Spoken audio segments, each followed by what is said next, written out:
Et bonjour à tous les amis, ravi de vous retrouver sur cette nouvelle vidéo, c'est Riquet, nous sommes le lundi 10 octobre, qui dit lundi dit nouvelle semaine et on est parti pour commencer par les crypto-monnaies ce matin. Donc comme tous les matins, on va analyser un certain nombre de crypto-monnaies, on va définir ensemble des niveaux. Avec une overview très rapide ce matin, je me suis aperçu que le marché était toujours aussi calme et toujours aussi ennuyant. Donc je vous propose tout simplement de continuer le top 100 qu'on a démarré la semaine passée, qui consiste à regarder les plus grosses cryptos en termes de capitalisation boursière. On a déjà fait le top 1 jusqu'au top 30. Donc ce matin, je vous propose le top 31 jusqu'au 40 dans le classement. Et on va voir ensemble les niveaux moyen, long terme intéressants pour se positionner. Là, on n'est vraiment pas sur du court terme, on va chercher ensemble les niveaux qui sont pertinents sur lesquels on pourra potentiellement se positionner afin de laisser derrière courir des gains si jamais le marché reprend une tendance haussière. Donc ça, c'est vraiment l'objectif de cette vidéo. Je précise tout de même que cette vidéo n'est pas un conseil en investissement, c'est uniquement le partage de mes idées, de mes plans, de mes stratégies. Si vous souhaitez investir encore plus sur le long terme, faites vos propres recherches sur les projets, sachez pourquoi vous investissez, connaissez les projets sur lesquels vous mettez de l'argent. Je vous rappelle que vous investissez votre capital, le trading n'est absolument pas un jeu, les crypto-monnaies, malgré ce que je peux lire ou quoi que ce soit, n'est pas un jeu non plus, c'est votre argent. D'ailleurs, lorsque vous investissez, considérez que c'est de l'argent que vous dépensez, d'accord, que ce n'est plus votre argent. Le seul moment où c'est votre argent, c'est quand vous revendez votre position. Dans l'attente, vous êtes juste en train de faire fluctuer du capital. Donc ça, c'est hyper important de l'avoir en tête. En tout cas, c'est la vision que je vous invite à avoir. Maintenant, encore une fois, libre à vous de prendre les trades et les investissements que vous voulez. Vous êtes les seuls responsables de vos clics. Qu'est-ce que l'on va voir donc dans cette vidéo? Je l'ai dit, top 31, tout 40. Mais avant de commencer, je voulais vous parler de deux choses. Le premier, c'est le Twitter qu'on a lancé la semaine dernière. Qu'est-ce qu'on y retrouve sur ce Twitter? Un petit peu ce que vous voyez à l'écran, des idées de trade. Je vous l'avais dit, je vous avais parlé déjà du XRP. Tout simplement, là, j'illustre comme quoi il faut s'en tenir à la stratégie. C'est pas parce qu'on n'a pas été atteint l'objectif qu'il faut céder à la panique et vendre absolument. J'ai pas eu de signal de vente, donc moi je laisse courir et pour l'instant le prix a fait un nouveau plus haut. On est un petit peu en train de corriger ce matin, donc on est patient et on va laisser la stratégie faire, car moi je le sais, le seul moyen d'être gagnant, c'est de m'en fier à ma stratégie et de ne laisser aucune émotion, du moins limitée, parce que bien évidemment on reste des humains, mais limiter au maximum l'impact de la psychologie ou des émotions dans mon trading. Également, vous retrouvez des liens c'est des liens d'affiliation qui me font pas gagner grand chose, pour être tout à fait honnête, mais si vous souhaitez en profiter, il y a toujours un petit avantage. Par exemple, là, si vous n'avez pas encore de compte Binance, sachez que vous avez la possibilité, en vous inscrivant avec le lien que je vous ai donné ici, d'avoir 10% de remise sur chacun de vos trades, et croyez-moi que ça fait un petit montant si vous avez l'habitude de trader beaucoup, mais même si vous faites juste de l'investissement, c'est toujours ça de sauver, et on connaît l'impact des frais sur les résultats long terme. Donc n'hésitez pas à en profiter, bien évidemment, et puis vous retrouvez toutes les vidéos que je publie, d'autres partages de trades, on échange ensemble, donc n'hésitez pas à nous rejoindre sur Twitter. La deuxième chose que je voulais vous montrer, c'est ce site que j'ai lancé juste hier, Nolt, qui est hyper intéressant. C'est un site que j'ai trouvé. Lorsque vous cliquez dessus, vous avez la possibilité de me faire des suggestions d'idées de vidéos, ou ça peut être très bien des idées de trades. Par exemple, là on le voit, j'ai des personnes qui m'ont demandé la différence entre l'analyse fondamentale et l'analyse technique. C'est une vidéo que je vais produire prochainement. On m'a demandé d'analyser le link. On a également des personnes qui me demandent l'OPR. D'ailleurs, merci à ceux qui ont déjà participé. On m'explique également, j'ai vu, il y a tout un... Si je clique dessus, je peux vous montrer. Le money management. On m'a parlé de comment placer le stop loss, etc. Bref, tout ce que vous voulez voir, n'hésitez pas à venir me le mettre ici ou dans les commentaires YouTube. L'avantage de ce site, c'est que j'ai tout qui est centralisé plutôt que d'aller sur chacune de mes vidéos et essayer de chercher les infos. Pourquoi je fais ça? Tout simplement parce que moi, des analyses, j'en fais toute la journée, d'accord? Je peux pas tout partager, bien entendu, ça serait beaucoup trop long, mais ce qui m'importe, moi, c'est de vous partager ce que vous avez envie de voir, d'accord? C'est ça le plus important. Cette communauté, c'est vous aussi qui devez l'animer. Je suis là pour répondre à vos questions. Donc n'hésitez pas à me partager vos idées de vidéos et d'analyse. Ça sera avec grand plaisir que je le ferai. Et puis si vous retrouvez bien sûr des idées qui vous intéressent, n'hésitez pas. Il suffit, vous voyez, de cliquer ici. Hop. Là, je clique, il n'y a pas besoin de... Normalement, je crois qu'il n'y a pas besoin de se créer un compte. Ça se sauvegarde automatiquement. Vous voyez, ici, je ne suis pas du tout inscrit. Donc, c'est plutôt intéressant pour avoir du bon contenu. Trêve de bavardage, notre marché crypto, où est-ce qu'il en est? Bon, bah, j'ai l'impression de reprendre exactement la même heatmap qu'hier. On est au même niveau, à savoir ETH et BTC, ça n'a pas bougé, c'est hyper calme. On est dans le range. BTC, on est bloqué entre les 0,5 et les 0,618 dont j'ai parlé hier sur Fibo. Je vous ai dit, c'est la no man's land, c'est vraiment la zone qu'il ne faut pas trader. Attendez une résolution. Croyez-moi que la patience, c'est ce qui tout simplement vous fera gagner de l'argent. On reste patient, on ne fait pas de bêtises, on reste concentré. Notre capital, c'est notre outil de travail dans le trading. Donc on attend gentiment et on va plutôt s'orienter sur des scénarios ou du moins des actifs qui nous offrent plus de trade, d'opportunités en tout cas.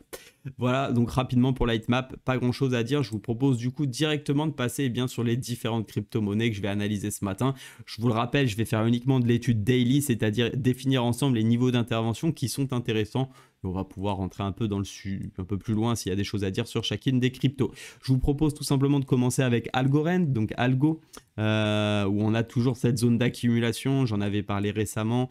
On avait eu aussi une jolie, après un premier échec, on avait réussi à franchir.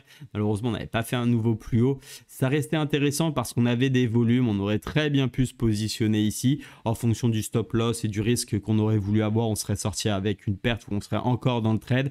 Je ne l'ai pas pris parce que tout simplement je l'ai pas pris. Je pense que j'ai même pas vu le signal ce jour-là. C'est un trade que j'aurais pu prendre en toute transparence, donc il m'aurait apporté une perte. Tant mieux pour moi, j'ai envie de dire, cette fois-ci je l'ai pas pris, mais dans la méthode je trouvais ça assez intéressant parce qu'on a une belle zone d'accumulation. On finit par sortir, je me serais positionné probablement sur la zone des 0,3724 afin de pouvoir profiter d'une hausse. Ça n'a pas eu lieu, c'est ainsi. Maintenant qu'on est rentré dans le range, aucune volonté bien sûr de rentrer.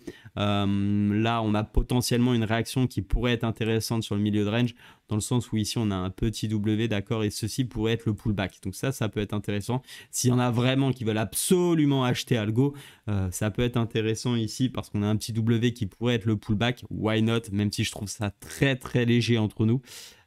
Si je fais un retracement de Fibonacci, je pense que ça va se confondre. Voilà. On a le milieu de range qui se confond avec les 0,618 de Fibonacci, qui d'ailleurs ont été déjà touchés. Pourquoi pas? Maintenant, c'est pas vraiment ce que je préfère, acheter un milieu de range. Vous me connaissez, je préfère avoir un vrai marché en tendance. Là, sur le court terme, bien sûr, on a une tendance haussière. On le voit, on est des plus hauts qui sont plus hauts que les précédents et des plus bas qui sont plus hauts que les précédents.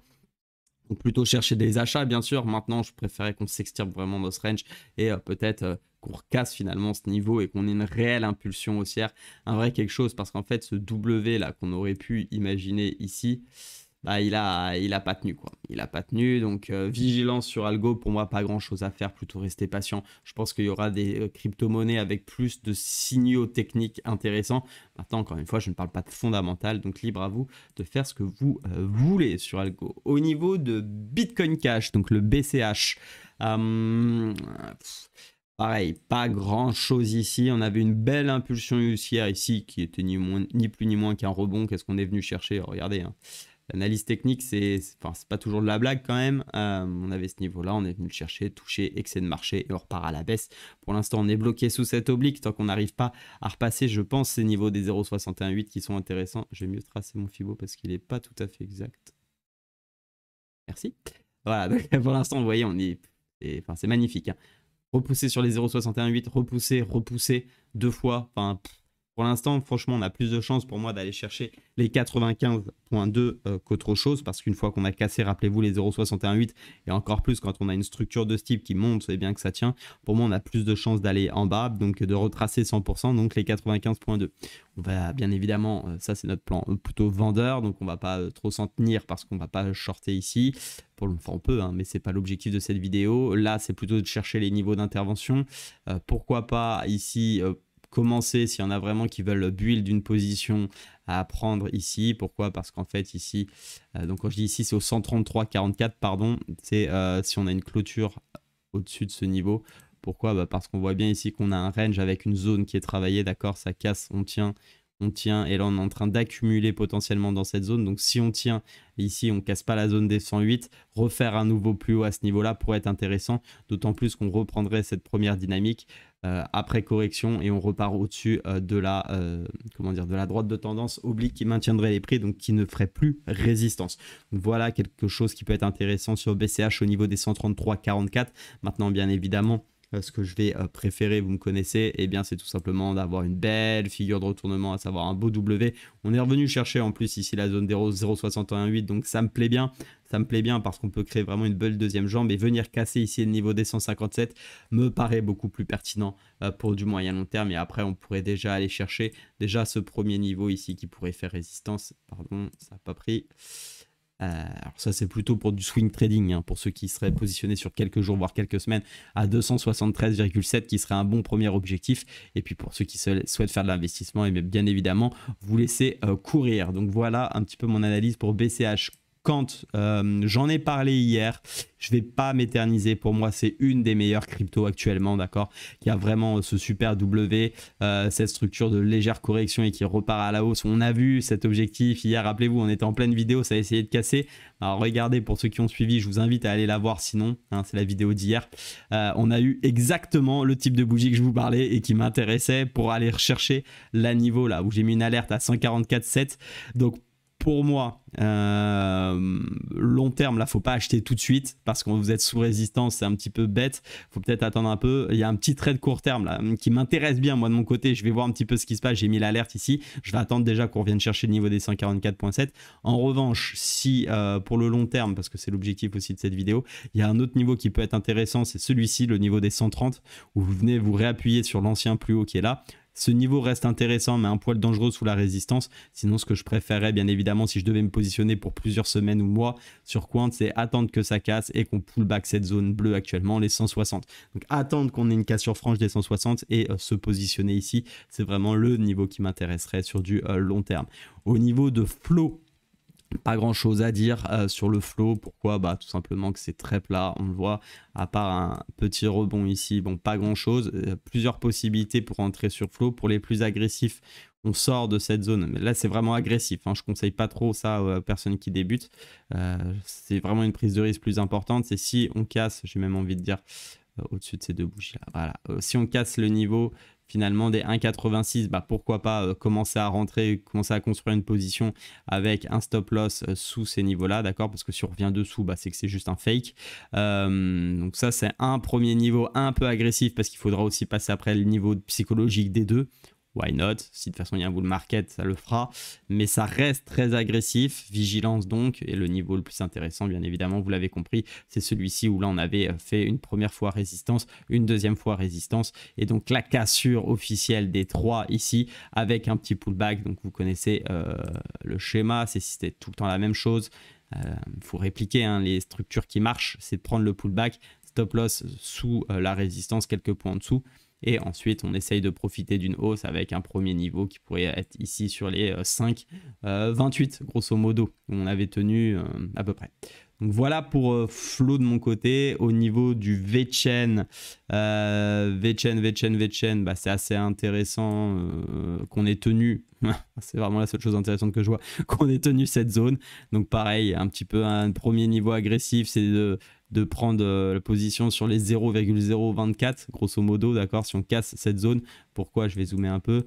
C'est très agressif, hein. Bien évidemment, c'est pas ce que je conseille le plus parce qu'on aurait un petit W, en fait on aurait des petits W là, dans des W comme ça, mais bon, c'est pas ce que je conseille le plus. Je pense que VeChain, faut attendre vraiment une réimpulsion ici. Déjà se sortir de cette zone où on la voit bien, d'accord, où ça avait eu grosse résistance ici, sortir des 0,03375 serait vraiment plus intéressant et plus sécure en tout cas, notamment pour les personnes qui débutent dans l'investissement moyen long terme. APE rapidement, pas grand chose à dire, hein. Le niveau qu'on va observer, ça va être celui-ci. Comme d'habitude, le niveau des 7,75, c'est tout le temps la même chose. Il faut juste les avoir en tête. Les 7,75, pardon, les 7,58,6, attendre qu'on fasse un nouveau sommet. Vous avez aussi la possibilité d'acheter ici, mais pour moi, c'est trop précipité parce qu'en fait, acheter ici, c'est acheter ce W, donc pourquoi pas. Le problème, c'est que vous avez une résistance juste ici qui ne va pas vous offrir un super risque ratio si vous mettez un stop loss. Et surtout, vous achetez le milieu de range et je déteste acheter les milieux de range. Donc voilà, tout simplement. Fil, bon, bah, faut déjà s'extraire, hein, du niveau des 6,70 ici, avec bien évidemment un obstacle qui aura lieu à 9,74. Là, par contre, si vraiment on fait quelque chose comme ça, ici, ça arrive à construire, on arrive, on casse ce niveau-là. là et on vient se réappuyer. Voilà, ça sera clairement une entrée magnifique pour ceux qui souhaitent rentrer sur le Philcoin. On a également le même scénario, vous voyez, hein, tout se ressemble, hein, franchement. C'est pour ça que c'est assez compliqué d'innover chaque matin, c'est parce que tout se ressemble, à part Quant, XRP ou quoi, qui eux ont une structure un petit peu différente. Vraiment, sinon c'est systématiquement la même chose. Je peux vous tracer quasiment tout pareil. Donc ça montre bien que ça sert à rien de se précipiter. Le marché fonctionne tout le temps de la même façon. Donc plutôt gardez votre capital, soyez prêts au moment où ça va se retourner. Je vous rappelle que bien évidemment les niveaux que je donne c'est des niveaux à l'achat. Rien ne nous empêche encore de continuer la baisse, hein, d'accord? C'est pas parce qu'on a fait moins 86% qu'on peut pas faire moins 95%. Ça c'est important de l'avoir en tête, même si on a envie d'acheter, pas de biais, on attend, faut des signaux. Donc là, ICP 7,13 ou 9,34 et j'en termine avec un petit que je connaissais pas, XN qui fait partie du classement. Ouais, je suis désolé, je ne vais pas trop en parler parce que je déteste ce type de graphique. Déjà, j'ai pas trop de... C'est sur KuCoin, peut-être sur Coinbase. Ouais, bon, c'est pas fou, c'est... En fait, j'ai pas assez d'informations sur le graphique, donc même s'il est bien référencé, il est à la 40e place, je vais pas le... Désolé, je m'en aperçois maintenant, mais je ne vais pas l'analyser pour la simple et bonne raison qu'il n'y a pas vraiment de niveau, à part un niveau de résistance ici. Mais bon, il n'y a pas l'air non plus d'y avoir des volumes très importants. Bref, méfiance, je ne vais donc pas faire d'analyse sur ce coin, tout simplement. Voilà les amis, j'espère que ça vous a plu. On se retrouve comme d'habitude cet après-midi. N'oubliez pas de vous abonner si vous êtes nouveau sur la chaîne, ça m'encourage. Franchement, on progresse plutôt très rapidement, donc c'est super cool. On est déjà quasiment 130 en moins d'un mois avec très peu de com finalement, donc c'est super cool. Je vois qu'il y a vraiment beaucoup de gens qui me montrent de l'intérêt. Donc bien évidemment, je suis super ravi. N'hésitez pas à continuer à vous abonner. Moi, ça m'encourage à produire tous ces contenus. On se retrouve très vite pour un prochain tuto qui va sortir sur la chaîne et également cet après-midi pour les amoureux du scalping afin qu'on définisse nos niveaux ensemble pour aller chercher les fameux 9000 $ et notre top step phase 1. On va y arriver ensemble. Ça va prendre du temps, mais on va le faire. Donc à cet après-midi pour les restes. En attendant, bonne journée et à bientôt. Ciao!